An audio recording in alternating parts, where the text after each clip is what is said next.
Hello दोस्तों, आप सभी का बहुत बहुत स्वागत है आपके अपने चैनल में जिसका नाम है इकोनॉमिक्स आईक्यू। मेरा नाम जया है और मैं भी एमए इकोनॉमिक्स कर रही हूँ और यहाँ पे कोशिश करती हूँ कि आपको इजी लैंग्वेज में इकोनॉमिक्स से रिलेटेड कॉन्सेप्ट समझा सकूँ।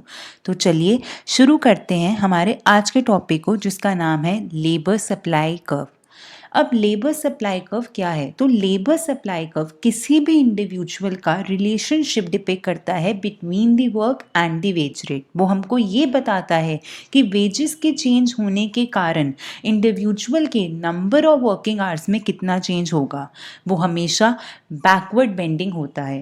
बैकवर्ड बेंडिंग का मतलब क्या है, इसको हम डायग्रामेटिकली समझते हैं। तो यहाँ पे एक डायग्राम बना हुआ है जिसमें मैंने हॉरिजॉन्टल एक्सिस या एक्स एक्सिस पे ले रखा है अमाउंट या फिर नंबर ऑफ वर्किंग आवर्स भी हम कह सकते हैं, और वाई एक्सिस पे मैंने ले रखा है वेज या फिर वेज रेट। जब वेज रेट इनिशियली W1 था तो कंज्यूमर कितना काम कर रहा था, कितना अमाउंट ऑफ वर्क कर रहा था, consumer X1 amount of work कर रहा था। जब मेरी वेज रेट इंक्रीज हुई और वो W1 से W2 हुई तो हमारे नंबर ऑफ वर्किंग आवर्स भी इंक्रीज हो गए एंड इट बिकम, और वो कितने हो गए हमारे नंबर ऑफ वर्किंग आवर्स, वो हो गए W2 यहाँ पे है तो वो हो गए सपोज X2, तो हमारे नंबर ऑफ वर्किंग आवर्स हो गए X2। ठीक है, फिर से हमारी क्या हुई, वेज रेट इंक्रीज हुई और वो W2 से क्या हो गई, W3 हो गई, और फिर मेरे नंबर ऑफ वर्किंग आवर्स कितने हो गए, मेरे number of working hours X3 हो गए। बट यहाँ पे हमने एक बात नोटिस करी कि मेरी वेज रेट इंक्रीज होने के कारण मेरे वर्किंग आवर्स या मेरा जो अमाउंट ऑफ वर्क है जो एक इंडिविजुअल करना पसंद करेगा वो इंक्रीज नहीं हो रहे, वो डिक्रीज हो रहे हैं। और इसी के कारणवश मेरा जो लेबर सप्लाई कर्व है वो एक अपवर्ड स्लोपिंग कर्व ना होके एक बैकवर्ड बेंडिंग कर्व बन रहा है। तो इसके दो सबसे बड़े कारण हैं जब वो होता है, एक तो सब्स्टिट्यूशन इफेक्ट और इनकम इफेक्ट, और एक कारण है कि यहाँ पे हम लेजर को, अपने आराम को, अपने फ्री टाइम को या उस वक्त को जहाँ पे हम अपना काम करना पसंद नहीं करते हैं उसको हम एज्यूम करते हैं एज अ नॉर्मल गुड। तो ये दो सबसे बड़े कारण हैं for labour supply curve to be backward bending. Backward bending का मतलब ये है कि जैसे जैसे initially when the wage rate increases number of working hours also increases, but एक पर्टिकुलर लेवल ऑफ वेज के बाद, एक या पर्टिकुलर वेज रेट के बाद हमारी वेज रेट इंक्रीज होती है बट हमारी number of working hours increase नहीं होते, वो डिक्रीज होते हैं। और इसी कारण से हमें एक backward bending labour supply curve मिलता है।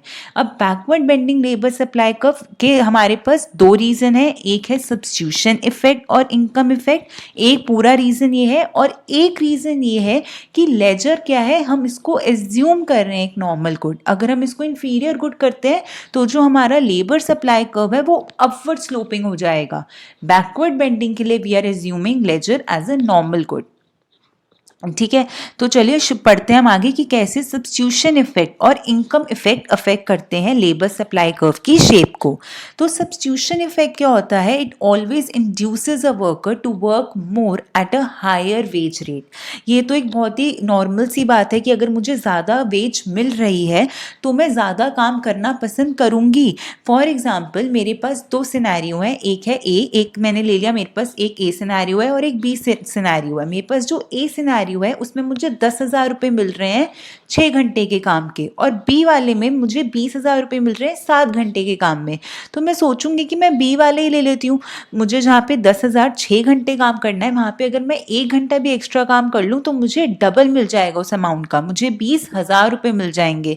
तो वो सब्स्टिट्यूशन इफेक्ट है। सब्स्टिट्यूशन इफेक्ट इंड्यूस करता है वर्कर को कि आप हमेशा काम करो अगर आपको हायर वेज रेट मिल रहा है, क्योंकि at a higher wage rate जो हमारा लेजर है, जो हमारा आराम है या जो फ्री टाइम है, it becomes relatively expensive and therefore workers substitute the work in the place of leisure and thus work increases. तो हमको ये याद रखना है कि सब्स्टिट्यूशन इफेक्ट का मतलब क्या है। सब्स्टिट्यूशन इफेक्ट का मतलब है कि जो हमारा वर्क है, जो हमारा वर्क है वो क्या होगा, वो इंक्रीज होगा। हमारा जो वर्क है it is going to increase, that is what is about the substitution effect. ये सब्स्टिट्यूशन इफेक्ट हमको सिखाता है। अब आता है हम इनकम इफेक्ट के बारे में। इनकम इफेक्ट क्या कहता है, इनकम इफेक्ट इसका अपोजिट है। इनकम इफेक्ट कहता है कि आप कम काम करो at a higher wage rate, आप कम काम करो at a higher wage rate. इसका मतलब क्या है कि at a higher wage rate जो इनकम है of a person it increases, मतलब 10,000 है और अगर अब 20,000 है तो 20,000 पे उसकी इनकम बढ़ गई। पहले उसकी इनकम 10,000 थी जितना वो वेज रेट ले रहा था, और अब उसकी इनकम कितनी हो गई, 20,000 हो गई। तो at a higher wage rate income of a person increases. और हमने ये पढ़ा था कि लेजर क्या है, हमने एज्यूम किया था कि लेजर एक नॉर्मल गुड है। तो जब भी इनकम इंक्रीज होती है और हमारा कोई भी नॉर्मल गुड है उसकी डिमांड या उसकी कंजम्पशन इंक्रीज होती है, तो with the increase in income हमारा लेजर इंक्रीज होगा, assuming leisure as a normal good and therefore work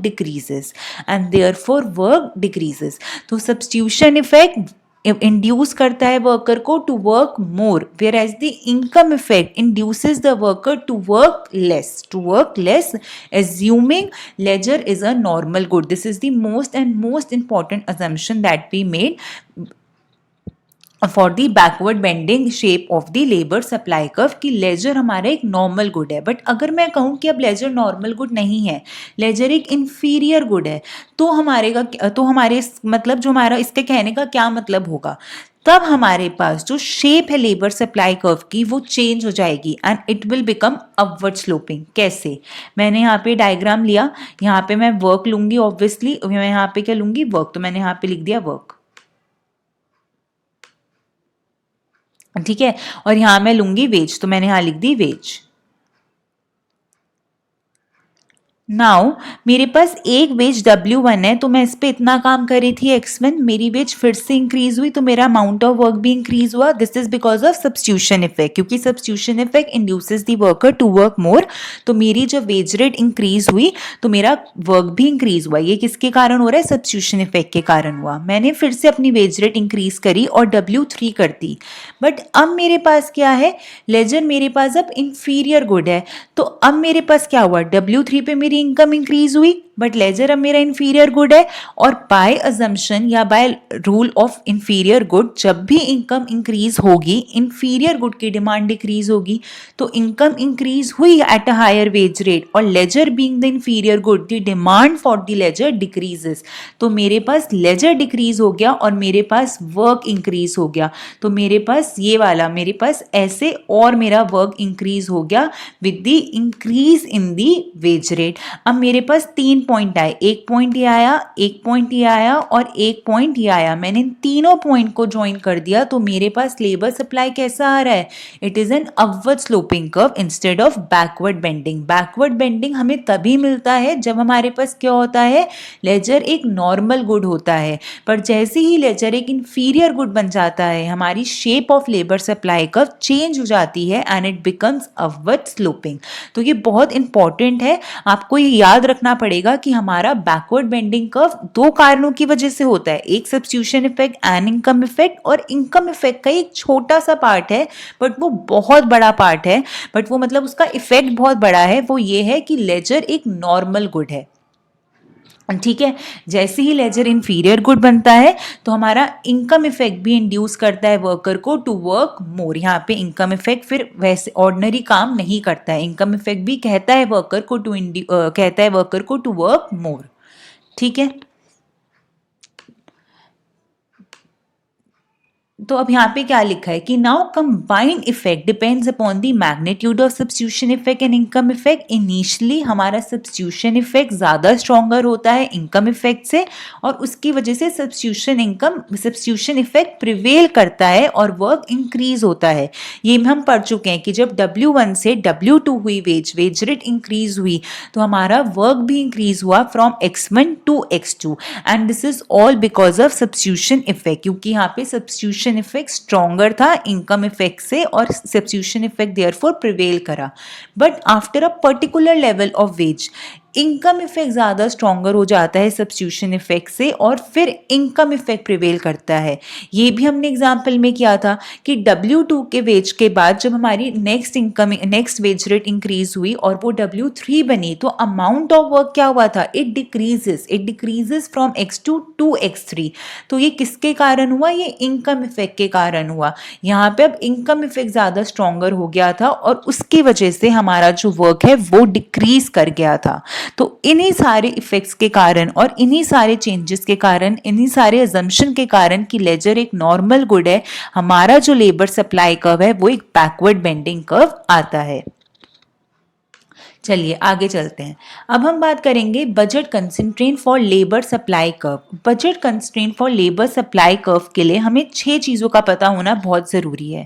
एक है W which is wage rate, second चीज़ है C which is consumption, third चीज़ है R विच इज़ लेजर और relaxation, fourth चीज़ है T which is time endowment और टोटल टाइम हो गया कि एक इंसान है, जैसे एक दिन में 24 घंटे होते हैं, वो टोटल आवर्स है in a day that is 24 hours. Out of that 24 hours we allocate our time in such a way that we work also and we spend some free time also. तो वो total time है, मतलब हमें उस total time में से decide करना है कि हमारे नंबर ऑफ वर्किंग आवर्स कितने होंगे और हमारे नंबर ऑफ लेजर आवर्स कितने होंगे, तो वो T है। लेबर इनकम क्या होता है, it is time into wage rate. तो टाइम तो ये टोटल टाइम है और वेज रेट हमारे पास ये क्वेश्चन में यहाँ पे ये वाली वेज रेट है W, नॉन लेबर इनकम। तो इन 6 चीज़ों का इस्तेमाल करके हम क्या बनाते हैं, बजट कंस्ट्रेंट बनाते हैं फॉर लेबर सप्लाई कर्व। तो जो बजट कंस्ट्रेंट है फॉर लेबर सप्लाई कर्व उसका ये फॉर्मूला है WR plus C is equal to labour income plus non labour income, जहाँ पे W क्या है, वेज रेट, R क्या है, लेजर, C क्या है, कंजम्पशन, लेबर इनकम क्या है, इसका फॉर्मूला क्या था, total time into wage rate. Total time into हम किससे करेंगे, वेज रेट से करेंगे। ये यहाँ पे गिवन है total time into wage rate और नॉन लेबर इनकम। अब ये जो नॉन लेबर इनकम है it is mostly given in the question, तो ये क्वेश्चन से ही मिल जाती है हमको। मैं यहाँ पे लिख देती हूँ दूसरे पेन कलर से कि ये हमको क्वेश्चन से मिल जाती है। क्यू का मतलब है कि it is available in the question, we don't have to calculate it. This W it is also given in the question, तो ये W भी क्वेश्चन में गिवन होगा, इसको भी हमें कैलकुलेट करने की जरूरत नहीं होती। ये जो टोटल टाइम है ये भी क्या होगा, ये क्वेश्चन में गिवन होगा। तो अब W भी क्वेश्चन में गिवन है और टोटल टाइम भी क्वेश्चन में गिवन है, तो ये लेबर इनकम पूरी ही क्या हो जाएगी, क्वेश्चन में गिवन हो जाएगी। तो 2 चीजें हैं जो इसमें हमें निकालनी होती है, वो होती है R और एक होता है C। R क्या है, नंबर ऑफ लेजर आर, कि कितने टाइम मैंने आराम किया, that is the number of leisure R. और C क्या है, कंजम्पशन, C मेरी क्या है, कंजम्पशन। तो इसको मुझे निकालना होता है R को और C को। बाकी W, labour income plus non labour income, ये सारे क्वेश्चंस में गिवन होते हैं। चलिए एक एग्जाम्पल ट्राई करते हैं। तो एग्जाम्पल है, Ram has a utility function URC is equal to R multiply by C where R is leisure. ये मैं पहले ही बता चुकी हूँ कि R का मतलब लेजर होता है एंड C इज कंजम्पशन।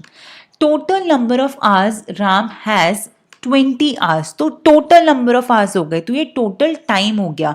तो मैंने यहाँ पे टोटल टाइम लिख दिया is equal to 20 hours. He has to allocate that 20 hours between leisure and consumption. Wage rate is 5 per our, ये क्वेश्चन में गिवन होता है wage rate is 5 per our, तो मैंने यहाँ पे वेज रेट 5 पर आवर भी लिख दिया। And his non labour income is 0, मतलब उसकी जो नॉन लेबर इनकम है वो 0 है। वैसे तो इसको लिखने की जरूरत ही नहीं, बट मैंने फिर भी लिख दिया है समझाने के लिए। बट आप जब अपना पेपर करो तो उसमें मत लिखना, ये बहुत स्टूपिड लिखता है लिखना, बट मैंने समझाने के लिए लिख दिया है यहाँ पे। तो ये नॉन लेबर इनकम हो गई, ठीक है। तो मेरे पास अब आगे क्या लिखा है, draw his budget concentrate and calculate the number of working hours. तो आपको उसका बजट कंस्ट्रेंट बताना है और आपको number of working hours calculate करने हैं। एक minute, let me change the pen colour. So अब हम कैसे करेंगे? तो सबसे पहले जो जो क्वेश्चन में गिवन हो ना, सबसे पहला स्टेप किसी भी क्वेश्चन का ये होता है कि जो जो क्वेश्चन में गिवन है वो लिख दो। तो क्वेश्चन में यूटिलिटी फंक्शन गिवन था, U R C is equal to R multiply by C. Total time given था या टाइम इंटोनमेंट था which is 20 hours. Wage rate given था विच इज ₹5 पर आवर और नॉन लेबर इनकम थी which is 0। तो अब veg rate into total time को multiply करके मैं लेबर इनकम निकाल सकती हूँ। तो लेबर इनकम क्या हो जाएगी? Veg rate is 5 and total time is 20। I multiply them, I will get 100। तो मेरी जो लेबर इनकम है वो 100 आ गई। अब मुझे क्वेश्चन में बोला गया आपको इक्वेशन निकालनी है बजट कंसंट्रेन की। तो इक्वेशन क्या होती थी बजट कंसंट्रेन की? हमने अभी पिछली स्लाइड में ही पढ़ा है। It is WR plus C is equal to labour income plus non labour income. तो W मेरे पास क्या है? 5 क्वेश्चन में गिवन है। R मुझे निकालना होता है तो मैं R को एज इट इज रहने दूंगी। C मुझे निकालना होता है, मैं इसको एज इट इज रहने दूंगी। मैंने लेबर इनकम निकाल लिया by applying this formula veg rate into total time. जो मेरे पास 100 आया था तो मैंने इसको यहाँ पे 100 लिख दिया। और नॉन लेबर इनकम मेरे पास क्वेश्चन में कुछ भी गिवन नहीं है, 0 है, तो मैंने यहाँ पे इसको 0 लिख दिया। तो मेरे पास ये आ गया 5R plus C is equal to 100 plus 0। मैंने इसको सॉल्व कर दिया, मेरे पास ये इक्वेशन आ गई and this is the equation of budget constraint. तो ये मेरे पास बजट कंसंट्रेन की इक्वेशन आ गई। तो मेरा फर्स्ट पार्ट तो हो गया, draw the budget constraint. Second part क्या है? Calculate the number of working hours. तो हम देखते हैं हम कैसे करेंगे। ठीक है, अब देखो calculate the number of working hours के लिए हमें चाहिए यूटिलिटी फंक्शन। अब ये यूटिलिटी फंक्शन यहाँ गिवन है URC is equal to R multiply by C।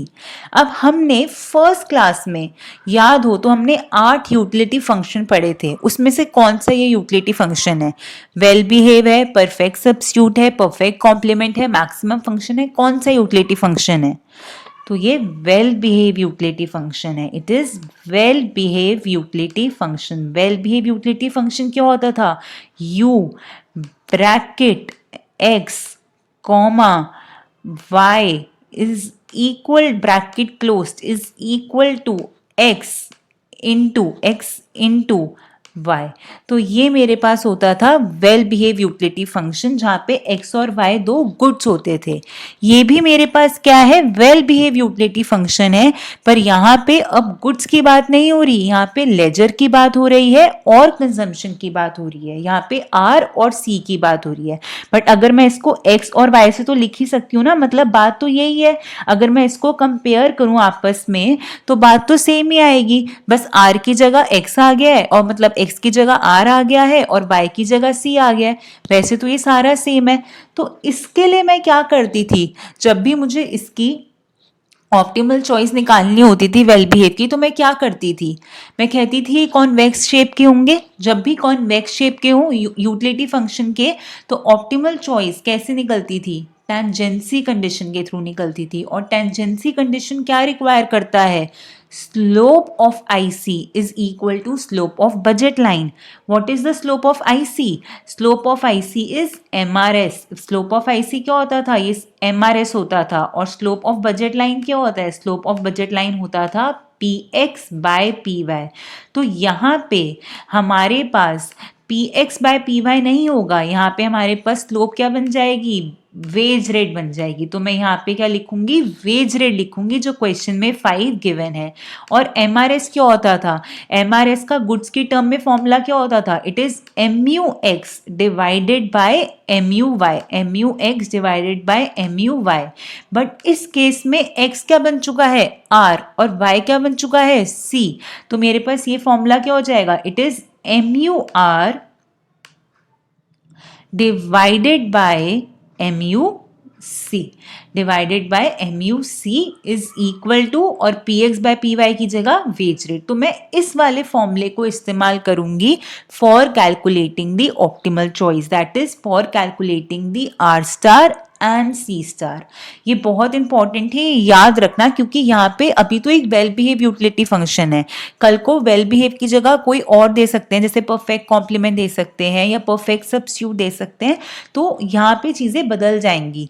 तो ये देखना कि इस वाले हमने यूटिलिटी फंक्शन पढ़े थे in terms of good, but मैंने फर्स्ट क्लास में ये भी बताया था कि यूटिलिटी फंक्शन सिर्फ और सिर्फ गुड्स की टर्म में नहीं हो सकते, it can also be represented in the terms of leisure and the consumption. It can also be represented in the terms of current consumption and the past consumption.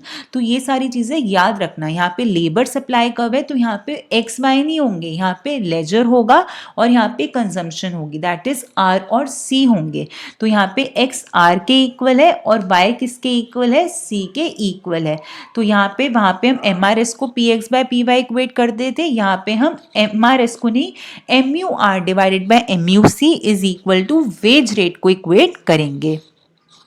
तो मैंने क्या करा, मैंने अब यहाँ पे M R S is equal to P X by P Y था, but यहाँ पे M U R is divided by M U C is equal to wage rate होगा।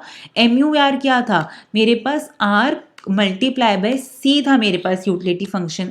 एम यू आर कैसे निकलेगा, इस पूरे यूटिलिटी फंक्शन को क्या करूंगी, इसका डेरिवेटिव लूंगी with respect to R keeping C constant. तो मेरे पास क्या आ जाएगा, एम यू आर सी, इसी तरह एम यू सी क्या हो जाएगा, आर, और वेज रेट क्वेश्चन में गिवन है 5, तो C is equal to 5R आ गया। अब इस C5R को मैं क्या करूंगी, सब्स्टिट्यूट कर दूंगी in the equation of budget concentrate. जब मैंने इसको सब्स्टिट्यूट करा तो ये हो गया 5R plus C is equal to 100, 5R plus 5R is equal to 100, 10R is equal to 100, R यहाँ से 10 आ गया। अब इस 10 को फिर से C की इक्वेशन में डाल दूंगी, C is equal to 5R to calculate the value of C। तो मेरे पास C कितनी आ गई, 50 आ गया। तो यहाँ से मैंने C निकाल लिया और यहाँ से मैंने R निकाल लिया। अब नंबर ऑफ वर्किंग आवर्स कितने होते हैं, total time minus leisure hours. Leisure hours यहाँ से थे R 10 है और टोटल टाइम क्वेश्चन में गिवन है 20 माइनस 10, तो कितना बचा हो गया, 10 बचा हो गया। और अब 10 घंटे मैंने काम किया है तो मुझे कितनी तनख्वाह मिलनी चाहिए, मैंने कितनी कमाई कर ली होगी, number of working hours into the veg rate. तो नंबर ऑफ वर्किंग आवर्स 10 है और वेज रेट मेरे पास 5 है, तो 10 इंटू 5 कितना होता है, इट इज़ 50। तो मेरे पास यहाँ पे ये 50 आ गया। तो इन सारी बातों का याद रखना है हम लोगों को। हम एक और क्वेश्चन करते हैं, उससे थोड़ा और क्लियर होगा। चलिए, Ram has a utility function U R C is equal to R multiply by C. तो मैंने पहले इसको अंडरलाइन कर दिया क्योंकि एक इंपॉर्टेंट इन्फॉर्मेशन है, जहाँ पे आर लेजर है और सी कंजम्पशन है। Total number of hours Ram has 20, तो 20 आवर्स हैं उसके पास और उसको 20 आवर्स को एलोकेट करना है between leisure and consumption. Wage rate कितना है, 5 पर आवर, और अब जो नॉन लेबर इनकम है वो 100 है। Draw his budget constraint and calculate the number of working hours. तो ये बिल्कुल सेम क्वेश्चन है जो हमने अभी पिछला क्वेश्चन किया है, उसी की तरह ये क्वेश्चन है, बस इसमें सिर्फ एक चीज़ हो गई है कि इसमें जो नॉन लेबर इनकम है वो 100 हो गई है, वहाँ पे 0 थी, यहाँ पे नॉन लेबर इनकम कितनी हो चुकी है, 100 हो चुकी है। तो पहले जो जो भी क्वेश्चन में गिवन होता है उसको नोट कर लो। हमारे पास यूटिलिटी फंक्शन है, मैंने उसको नोट कर लिया। टोटल टाइम है, टाइम इंडोनमेंट गिवन है, मैंने उसको नोट कर लिया। वेज रेट गिवन है, मैंने उसको नोट कर लिया। और नॉन लेबर इनकम है, मैंने उसको नोट कर लिया। यहाँ से मैं लेबर इनकम निकाल सकती हूँ। फॉर्मूला क्या था, veg rate into total time. तो यहाँ से मेरे पास लेबर इनकम आ गई। अब मैं इक्वेशन ऑफ बजट कंस्ट्रेंट लिख सकती हूँ, वो क्या थी, W R plus C is equal to labour income plus non labour income. W हमेशा क्वेश्चन में गिवन होता है तो वो 5 आ गया। आर हमें निकालना होता है तो वो वेरिएबल रहेगा, तो आर को हमने एज इट इज लिखा। सी भी क्या होता है, ये हमें निकालना होता है तो ये वेरिएबल रहेगा, तो सी को भी हमने एज इट इज लिखा। लेबर इनकम का हमने फॉर्मूला लगाया था, veg rate into total time. तो यहाँ से फॉर्मूला निकाल के वो 100 आ रही थी, तो मैंने लेबर इनकम की जगह क्या लिख दिया, 100 लिख दिया। और जो नॉन लेबर इनकम है वो क्वेश्चन में गिवन थी विच इज़ 100, तो मैंने उसको वापस से 100 लिख दिया। तो 5R plus C is equal to 100 plus 100। इसको सॉल्व किया, मेरे पास क्या आ गया, 5R plus C is equal to 200। तो मेरा फर्स्ट स्टेप तो हो गया कि I had draw the budget constraint equation. Now I had to calculate the number of working hours. इसके लिए मैं किसका इस्तेमाल करूंगी, यूटिलिटी फंक्शन का इस्तेमाल करूंगी। ये कौन सा यूटिलिटी फंक्शन है? ये वेल बिहेव यूटिलिटी फंक्शन है। वेल बिहेव यूटिलिटी फंक्शन में हमारे पास कौन सी कंडीशन होती थी? M R S is equal to P X by P Y. अब यहाँ पे एम आर एस क्या होगा? यहाँ पे क्या होगा M R S? M U R divided by M U C. और P X by P Y क्या होगा यहाँ पे? Wage rate. तो मेरे पास क्या आ गया? M U R divided by कि M U R divided by M U C is equal to wage rate. M U R मतलब मैं डिफ्रेंशिएट करूंगी यूटिलिटी फंक्शन का with respect to R keeping C constant, तो मेरे पास सी आया। और M U सी का मतलब क्या है? कि I am going to differentiate the utility function with respect to C keeping R constant, तो वहां से मेरे पास आर आया। तो इक्वेशन क्या हो गई? C divided by R is equal to wage rate which is 5, जो क्वेश्चन में गिवन है। तो यहाँ से c is equal to 5r आ गया। इस c is equal to 5r को मैंने सब्स्टिट्यूट कर दिया बजट कंस्ट्रेंट की इक्वेशन में। तो जब मैंने इसको सब्स्टिट्यूट करा तो ये मेरे पास बजट कंस्ट्रेंट की इक्वेशन थी। यहाँ पे मैंने c की वैल्यू डाली तो वो 5r plus 5r is equal to 200। यहाँ से मेरे पास r निकल गया। फिर से मैंने इस r को इस इक्वेशन में डाल दिया to calculate the value of c। तो मेरे पास r आया 20 और c आया 100। अब नंबर ऑफ वर्किंग आवर्स क्या होते हैं? टोटल टाइम जो क्वेश्चन में गिवन है minus leisure hours. Leisure R क्या है? दीज ये आर की वैल्यू है लेजर आर। तो टोटल टाइम क्वेश्चन में 20 गिवन था और यहाँ से आर की वैल्यू कितनी आ रही है? 20 आ रही है। 20 माइनस 20 इज इक्वल टू 0। मतलब हमारा जो आदमी है या जो यहाँ पे जो राम है, इंडिविजुअल राम की बात हो रही है, वो पूरा टाइम सिर्फ और सिर्फ लेजर ही कर रहा है और कोई भी काम नहीं कर रहा है। उसके नंबर ऑफ वर्किंग आवर्स 0 आ रहे हैं। ठीक है, तो अब इनकम कितनी हो जाएगी उसकी? इनकम अर्न कितनी हो जाएगी उसकी? वो होगी 0 इंटू 5। मतलब इनकम अर्न, उसकी कमाई कितनी है फ्रॉम वर्किंग? वो तो 0 है कि क्योंकि नंबर ऑफ वर्किंग आवर 0 है, बट उसकी नॉन लेबर इनकम थी 100। ये क्या है उसकी? Non labour income. तो नॉन लेबर इनकम उसकी 100 थी, बट यहाँ से उसकी जो वर्क करके कमाई आ रही थी वर्क, वो 0 थी हमारे पास। तो यहाँ से मेरे पास ऐड करके इनकम कितनी हो गई?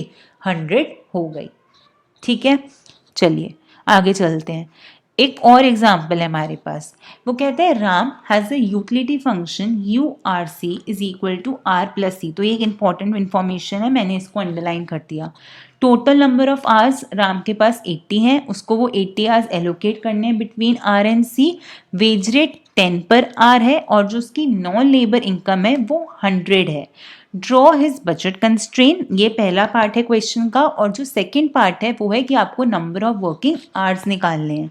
तो सबसे पहले हम क्या करेंगे? जो भी इंफॉर्मेशन अवेलेबल है क्वेश्चन में उसको लिख लेंगे। तो हमको यूटिलिटी फंक्शन अवेलेबल था, हमने लिख दिया। हमको टोटल टाइम है, टाइम इंडोनमेंट था, हमने लिख दिया जो 80 आवर्स था। हमें वेज रेट पता थी जो 10 पर आवर थी और नॉन लेबर इनकम थी जो 100 थी। इसके दोनों की इन्फॉर्मेशन से, वेज रेट और टोटल टाइम की इन्फॉर्मेशन से हम लेबर इनकम निकाल सकते हैं जो होती है wage rate into total time. तो वेज रेट क्वेश्चन में 10 गिवन है और टोटल टाइम क्वेश्चन में 80 गिवन है, तो 10 इंटू 80, यहाँ से लेबर इनकम कितनी आ गई? 100 आ गई। अब इक्वेशन ऑफ बजट कंस्ट्रेंट क्या होती थी? W R plus C is equal to labour income plus non labour income. Non labour income question में गिवन है, ये 100 गिवन है ना नॉन लेबर इनकम क्वेश्चन में, तो हमने इसको 100 लिख दिया। लेबर इनकम हमने निकाल ही ली है विच इज़ 800, तो मैंने यहाँ पे 800 लिख दिया। सी मेरे पास वेरिएबल होता है, मुझे इसकी वैल्यू ढूंढनी होती है तो मैं सी को सी ही रहने दूंगी।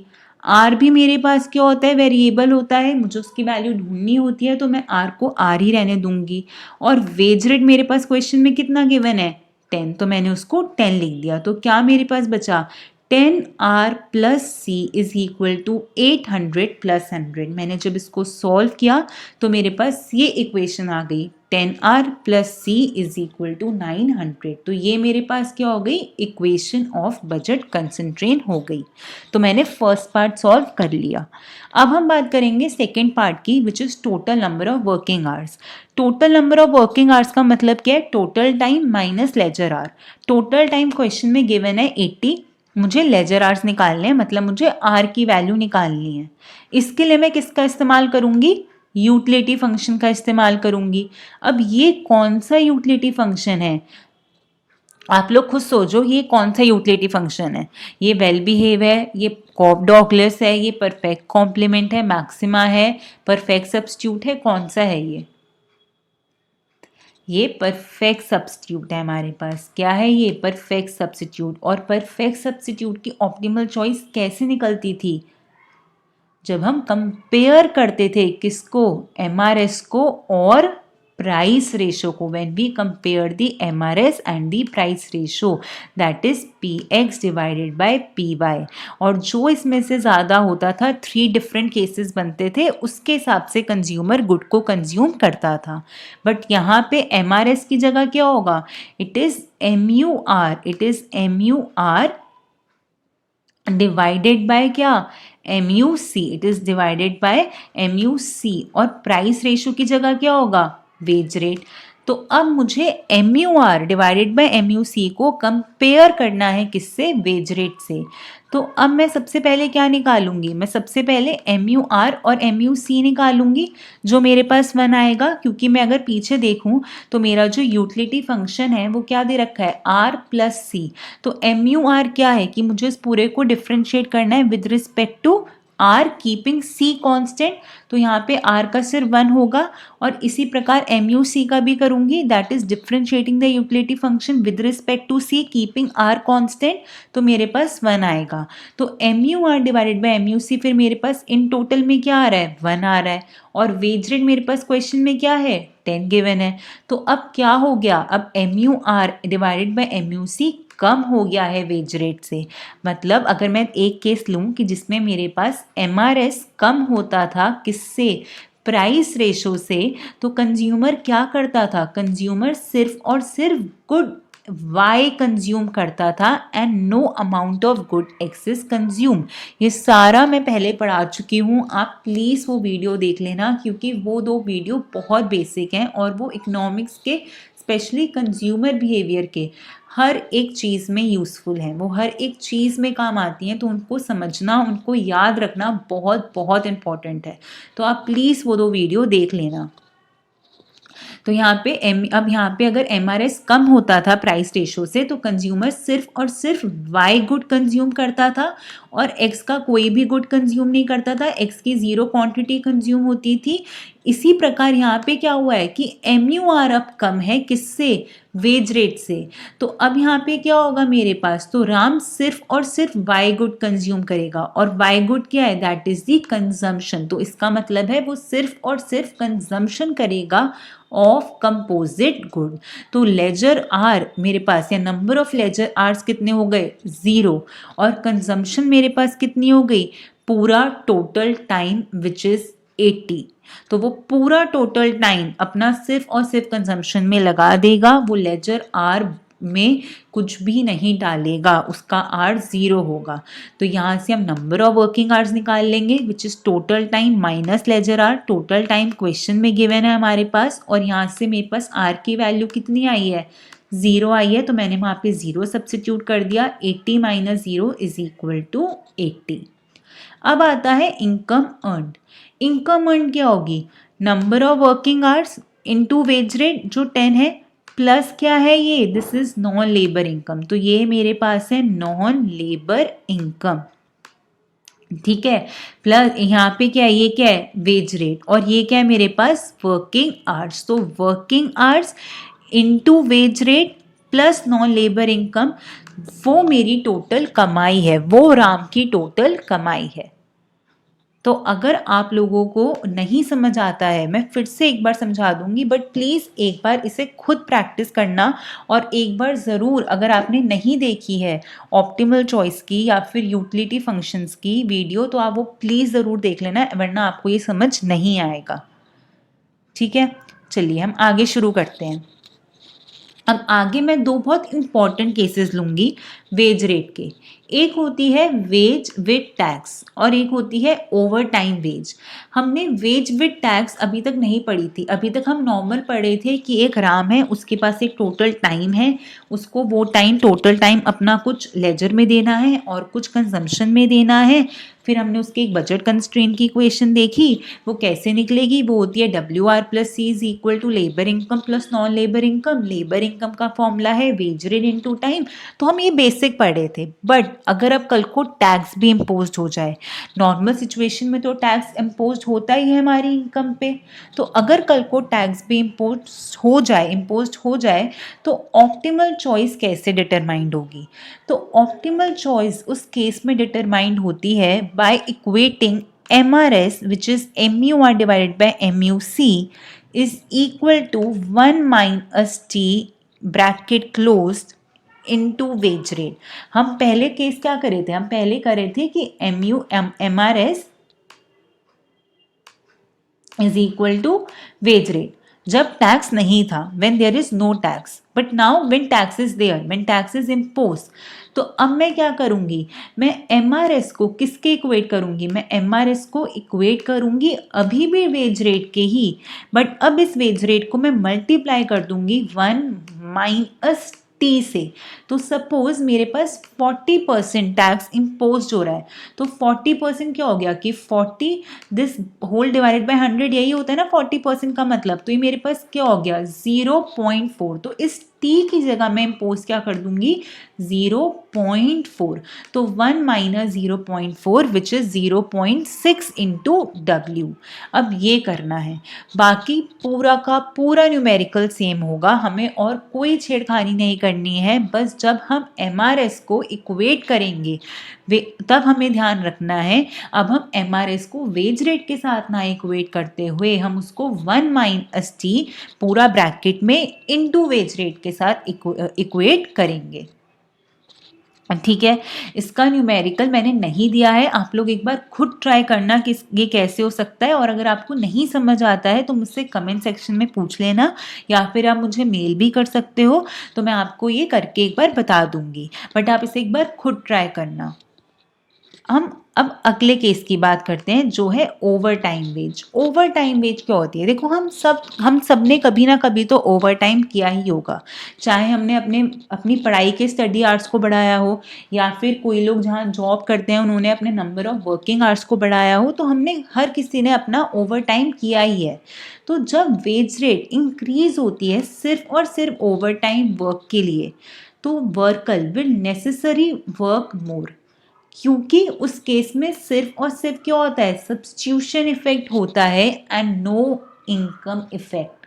Very very important, most important. In fact over time wage में there is no income effect, there will be only substitution effect, और substitution effect induces the worker to work more. तो ओवर टाइम के case में जब भी हमारी wage rate increase ही होगी over time के लिए, तो जब भी ऐसा होगा वर्कर ज़्यादा से ज़्यादा काम करेगा, क्योंकि सिर्फ और सिर्फ सब्स्टिट्यूशन इफेक्ट है और इनकम इफेक्ट नहीं है। ये बात याद रख लो, ये बहुत इंपॉर्टेंट है। ठीक है, over time wage is denoted by W dash, और जो इक्वेशन है of budget constraint in this case will be W dash R plus C is equal to M, जहाँ पे W डैश क्या है न्यू वेज, R और ये C they are the variable जो हमें निकालने होते हैं। तो इनको हम कोई भी क्वेश्चन से नहीं लेते, ये हमें निकालने होते हैं, इनको हम एज इट इज कॉपी करते हैं। W क्या है? ये ओल्ड वेज रेट है, ये मेरे पास ओल्ड वेज रेट है, ये भी क्वेश्चन में गिवन होगी। नॉर्मल वर्किंग आवर्स जो हम अभी तक करते आ रहे थे ओल्ड वेज रेट के साथ, ये वो वाले आवर्स हैं। अभी तक जब भी हमारे पास मैंने जो पहले के क्वेश्चंस करे थे ये वाले, इन सारे क्वेश्चंस में हमने नंबर ऑफ वर्किंग आवर्स निकाले। देखो इसमें भी नंबर ऑफ वर्किंग आवर्स निकाला, इसी प्रकार हमने इसमें भी नंबर ऑफ वर्किंग आवर्स निकाला। तो इन सारे में हमने नंबर ऑफ वर्किंग आवर्स निकाला without over time wage, with the normal wage. तो हम वो वाले नंबर ऑफ वर्किंग आवर्स को लेंगे।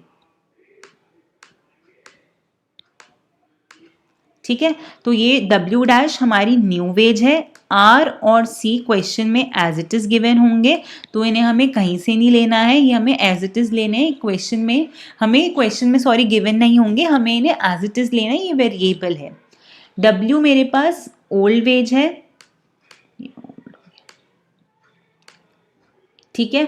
नॉर्मल वर्किंग आवर्स जो मैं अभी तक निकालते आ रही थी यूजिंग द ओल्ड वेज वैसा करेंगे।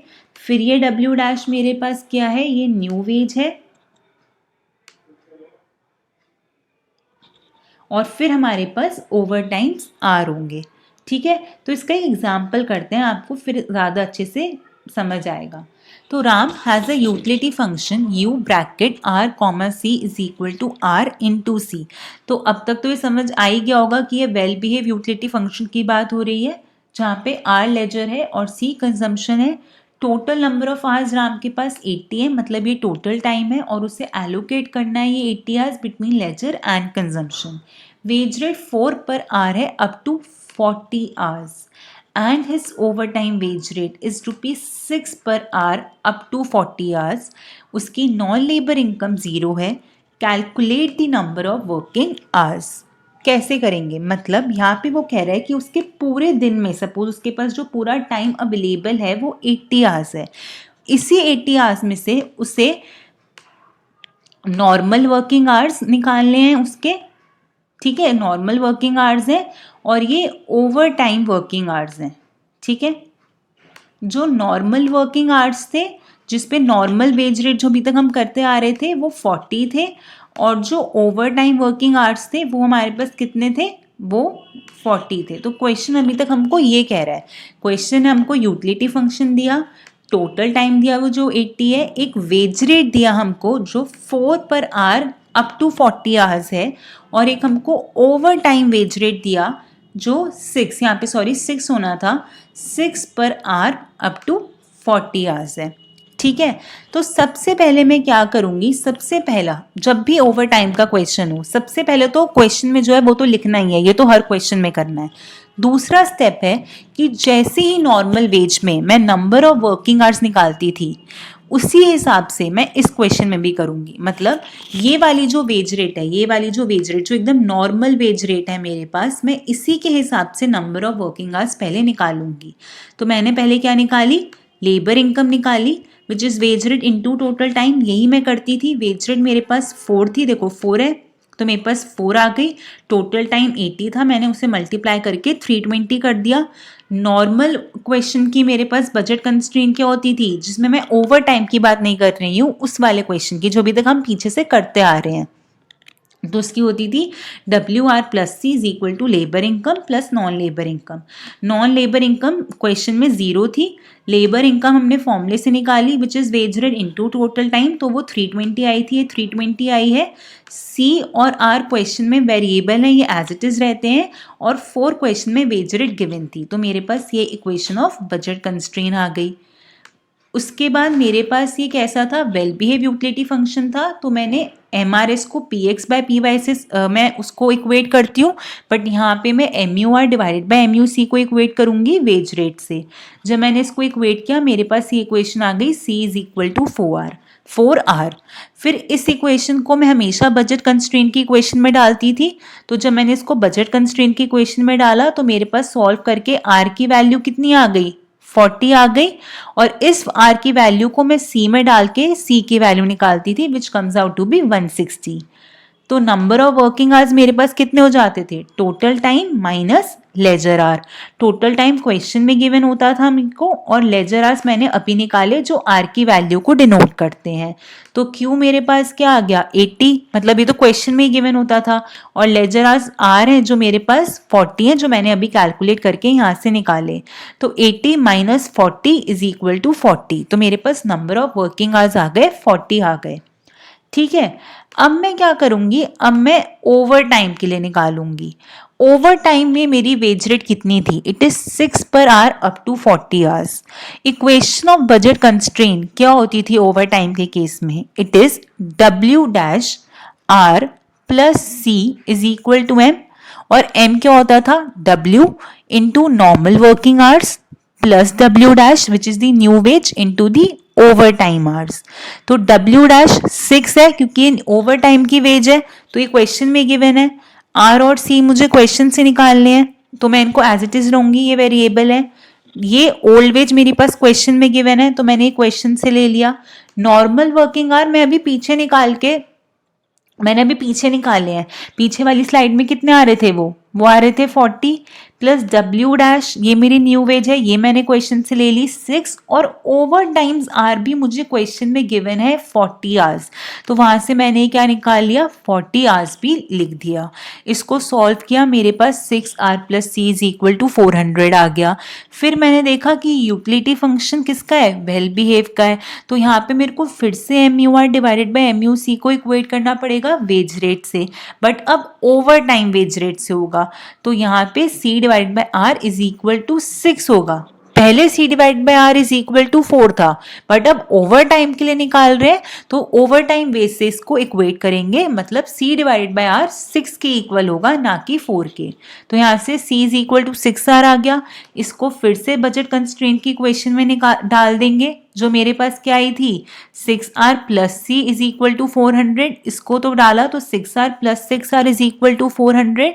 यहाँ से मेरे पास आर की वैल्यू आ गई, इस आर को मैंने सी इज इक्वल टू 6 आर में सब्स्टिट्यूट कर दिया, यहाँ से मेरे पास सी की वैल्यू आ गई। तो अब वो कह रहा है कि नंबर ऑफ वर्किंग आवर्स कितने हैं, total time minus leisure R. Total time फिर से मैंने इसमें नंबर ऑफ वर्किंग आवर्स निकाले तो वो 80 था, और लेजर आवर्स अब कितने आ रहे हैं 33.33। तो इसको जब मैंने सॉल्व किया मेरे पास नंबर ऑफ वर्किंग आवर्स कितने आ गए 46.66, और number of over times hours के होंगे ये जो नए जो ये new number of working hours है minus old number of working hours which is 46.6 minus 40 which is 6.6 hours. तो यहां से मेरे पास ओवर टाइम के आर आ गए। देखो मैंने इस केस में 2 बार नंबर ऑफ वर्किंग आवर्स निकाले, जो पहले नंबर ऑफ वर्किंग आवर्स थे वो मेरे यहाँ पे यूज़ हो गए, नॉर्मल वर्किंग आवर्स में इस्तेमाल हो गए। उसके बाद मेरे को क्या करना था, फिर मैंने फिर से नंबर ऑफ वर्किंग आवर्स कैसे निकाले कि total time minus leisure R. तो लेजर आर मेरे पास यहाँ पे कितने हैं 33.33, तो ये मेरे एग्जैक्ट मतलब ये मेरे एकदम accurate number of working hours हैं, और ये मेरे पास number of over time hours हैं। तो 40 into 4 plus 6.6 into 6 is equal to 160 plus 39.6 is equal to 199.6। इतनी मेरे पास इनकम आ गई, इतनी मेरे पास क्या आ गई इनकम आ गई। अगर आपको ये समझ नहीं आया होगा मैं एक बार फिर से इसे करके दिखा दूंगी, आप मुझे बता देना, पर मेरे को लगता है आपको वैसे समझ आ गया होगा, बट अगर नहीं आता तो मैं फिर से एक बार इसको एक्सप्लेन कर दूंगी। और इसी के साथ हमारी आज की वीडियो खत्म होती है। Thank you and have a nice day.